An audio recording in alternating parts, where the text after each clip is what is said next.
Bonjour à toutes et tous. Notre invité, c'est le ministre des Affaires étrangères. Malaise justement face à l'intervention des États-Unis et d'Israël en Iran. Comment se positionne la Belgique? Comment voir la suite? La situation aussi des Belges dans la région. On suit justement dans le Golfe de ces Belges là-bas sur place. On va faire le point sur les affaires étrangères. 5 heures. Première. Bonjour. Bonjour. Présent le Hezbollah au Liban.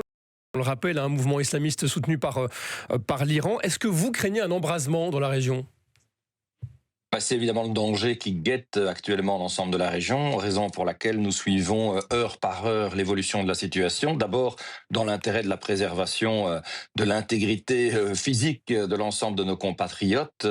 On les invite à suivre évidemment toutes les consignes de sécurité, on y reviendra. Mais il est évident que l'on sait de longue date que le Moyen-Orient risque des problèmes de stabilité, de sécurité, en raison notamment de l'attitude hostile de l'Iran. Et donc, on peut craindre que le chapitre qui s'ouvre accélère cette instabilité. Au contraire, espérer que ça va ouvrir un nouveau chapitre pour plus de démocratie et de liberté en faveur du peuple iranien. Quels sont vos mots, Maxime Prévost, pour qualifier ce qui se passe pour l'instant en Iran? Position de la Belgique, tout simplement. Écoutez, la position, elle est M. N, il y a quelques années, et en tant un défenseur inaliénable du dollar, force est de reconnaître, dont l'action a été menée conjointe. Si nous... Ça veut dire qu'il y a de droit international, c'est d'abord et avant tout de pouvoir protéger les peuples, leurs droits et libertés. Et à cet égard, on ne peut pas dire que l'Iran fasse l'objet d'un élève modèle, loin s'en faut. Souvenons-nous de la dure répression qui a fait des dizaines de milliers de morts selon certaines projections.